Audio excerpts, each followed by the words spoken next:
2019년 5월 27일 날 매각이 됐었어요. 3억에. 미납을 하셨어요. 왜 미납을 했을까요? 그리고 2억 2,120에 들어가서 왜 3억을 쓰고 들어갔죠? 안녕하세요. 희망나무TV 이다경입니다. 여러분, 제가 오늘은 성남 분당구 아시죠? 거기 아탑동에 있는 오피스텔을 소개를 해드리려고 하는데요. 굉장히 평수가 커요. 그냥 일반적으로 아파트 40평형 정도, 그 정도 큰 오피스텔이 나왔는데 주거용으로 써도 괜찮을 것 같고 2억 초반으로 나왔습니다. 지금 한번 유찰됐고요. 30% 저감된 금액이 2억 2천이라서 오늘 제가 소개를 해드릴 테니까 우리가 살아볼까? 뭐 수익성으로 챙겨볼까? 라고 하시는 분은 귀 기울여서 같이 한번 살펴보시죠. 자, 여기 보면은 그 분당구 야탑동에 있거든요. 근데 오피스텔이 되게 뭐 성스럽게 지어졌다 해야 되나? 이 코너에 있는 오피스텔이라서 그런지 오피스텔이 조금 이렇게 외관적으로 요즘 지은 것 같진 않아요. 좀 고급져요, 되게. 분당다워요. 분당 땅값 비싸잖아요. 보시면 브라운스톤이네요. 네, 브라운스톤이 좀 고급이죠. 오피스텔 중에서도. 이게 현재 대지는 6평 정도 돼요.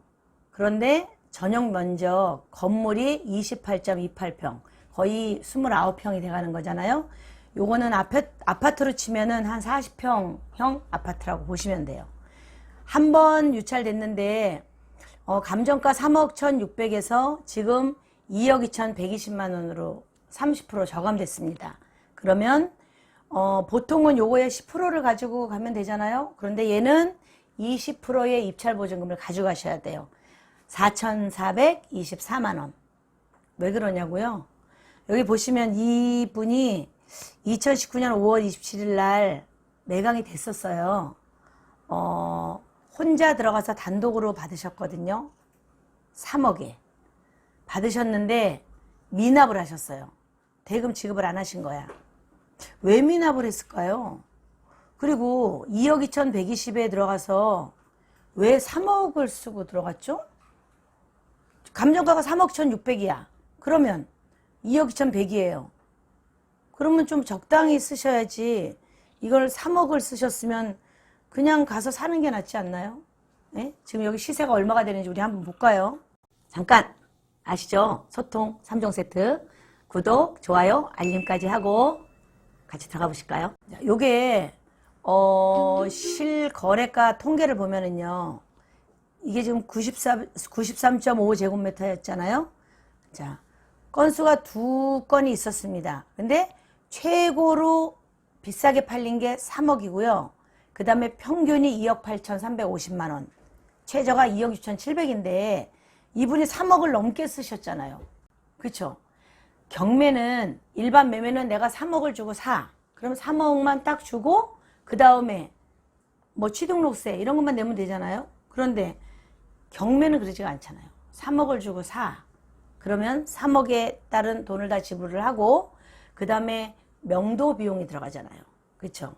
명도 비용을 계산을 하고 그 외에 추가적으로 뭐 소소하게 들어가는 거는 매매 하나 경매를 하나 똑같아요. 그런데 만약에 컨설팅 의뢰라면 의뢰 비용도 수수료로 지급을 해야 되고 그런 금액들이 있는데 이분은 3억을 넘게 주고 들어가셔서 제가 보기에는 내가 잘못 썼네 이러고 욕심이 나서 딱 입찰을 받는 거에 욕심이 나서 3억을 넘게 쓰셨는지 모르지만 봐서 이게 최고가가 3억에 팔렸잖아요. 그럼 경매를 3억에 넘게 갖고 온다? 이건 잘못된 거죠. 그렇죠? 그리고 또 이 집이 주인이 살든 뭐 임차인이 살든지 간에 들어가는 명도 비용까지 계산을 다 하셨어야 돼요. 이분은 본인이 낙찰가를 잘못 쓰신 것 같아. 그래서 미납을 하신 것 같아요. 이럴 경우에 2,210만 원 보증금 들어간 거 어떻게 되냐고 물어보실 거죠, 또. 그거 안 돌려줍니다. 여러분이 쓰셨잖아요. 그냥 썼잖아. 나 3억에 사겠어. 라고. 낙찰 받겠어. 받았어. 법원에서는 그대로 줬어요. 그럼 2,210만 원 돌려줄까요? 그거는 법원에서 절대 안 돌려줍니다. 법적으로 안 줘도 돼요. 그래서 여러분이 심사숙고해서 낙찰가를 쓰셔야 되고 심사숙고해서 들어가셔야 돼요. 자, 여기 좀 도로를 보면 여기 분당 가면 거기 쫙 오피스텔이에요. 거의 다. 오피스텔 쭉 있는 그런 동네예요. 여기도. 근데 되게 깔끔하게 거리도 깨끗하게 약간은 외국에 온 기분? 뭐 그런 기분도 들어요. 저 분당 일주일에 한 번 정도씩 가거든요. 이 515호가 나왔는데 515호의 그 내부 구조도를 보면 방이 앞에 이렇게 붙어 있어요. 방방방 욕실 두 개. 하나는 방에 따른 욕실일 거고 큰 방에 따른 욕실일 거고 하나는 거실에 있는 욕실이겠죠. 그다음에 거실과 주방이 거의 그냥 저 아메리카 스타일이네요. 우리 이런 거 아메리카 스타일이라 그러죠. 욕실과 거실이 주방과 거실이 쫙 일직선이야. 그래서 여기서 주방에서 뭘 하면서 거실이 딱 보여. 네. 이런 구조인데 요즘은 아파트나 뭐 오피스텔을 지면 이런 구조를 많이 짓더라고요. 네. 그래서 그전에는 주방이 막 좀 속으로 들어갔었는데 지금은 이렇게 쫙 보여요. 그런 구조로 돼 있는 거고 29평이 다 돼가니까 아무래도 들어가면은 집안은 굉장히 넓고 크겠죠. 방도 큼직큼직 할 거고. 야, 여기 어디에 있냐면 여기 얍탑 3동 행정복지센터 뭐 여기 여자고등학교도 있고 목련 마을 뭐 아파트 여기 전부 아파트 단지 주변에 그죠? 현대아파트 센트럴타운 아파트 전부 아파트 단지 안에 여기 오피스텔이 있는 거예요. 이런 경우에는 거의 주거용으로 많이 써요. 뭐 업무용보다 그냥 사는 집으로. 근데 오피스텔은 아파트하고 좀 다른 게 관리비가 좀 세잖아요. 그리고 내가 쓰든 안 쓰든 그 비싼 관리비를 다 물어야 되는 거고 취등록세도 좀 비싸고 그런 거 아시죠? 예, 그래서 그거는 잘 생각을 해보시고 이 집에 살아야 되겠다라고 하시면 그렇게 들어가셔도 괜찮아요. 위치는 좋아요. 이렇게 다 주거인 사람들이 다 사는 그런 아주 깨끗하고 괜찮은 그런 동네입니다. 성남시청에서도 가깝고 여기 건물 현황을 좀 보면 보존 등기일이 2005년 2월이거든요.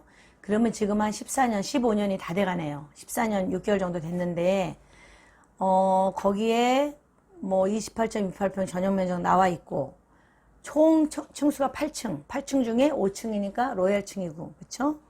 그 다음에 대지권 현황 보면 6평 정도 되는 거고요.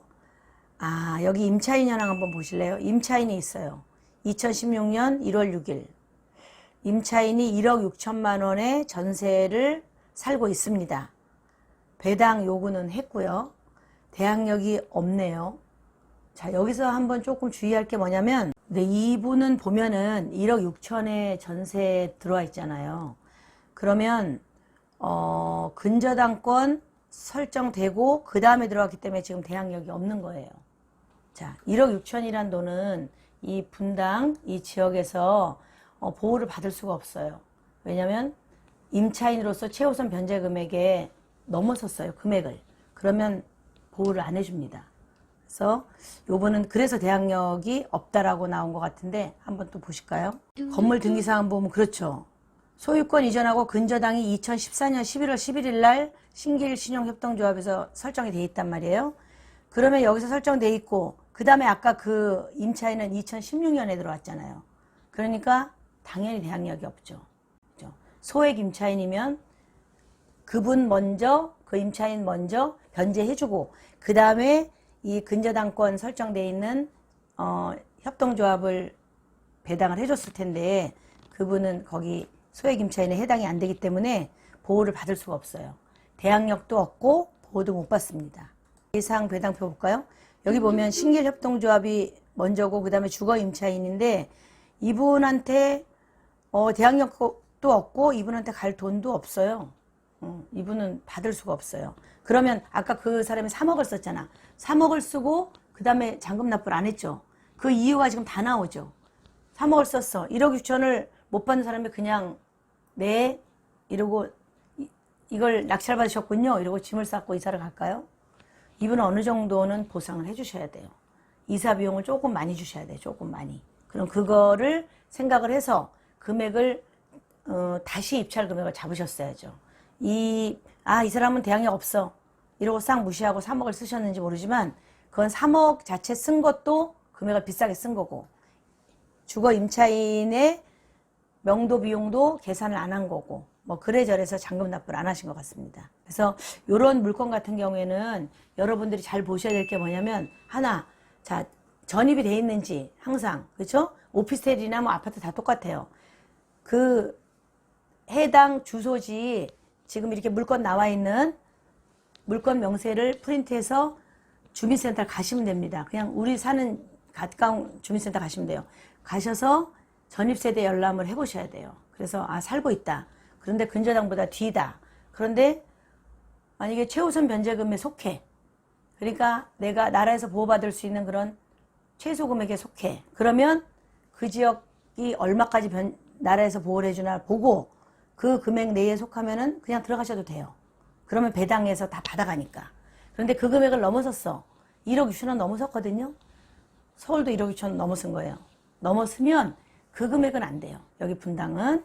그래서 이분은 한 푼도 못 받는 대신 내가 얼마 정도 주고 합의를 봐야 되겠다라는 걸 생각하고 그 다음에 입찰 금액을 쓰셔야 되는 거예요. 그래서 요거는 조금 문제가 있는 물건이죠. 2억 2,100에 지금 나와 있지만 여러분들이 들어가셔야 될지는 조금 고민을 해보시고 현장도 한번 가보시고 이 임차인에 대한 부분을 어떻게 할 건가 심사숙고하셔서 들어가셔야 되겠다라고 하면 입찰일 날 보증금 20% 가져가셔야 돼요. 아시죠? 4,424만 원을 가지고 가셔야 됩니다.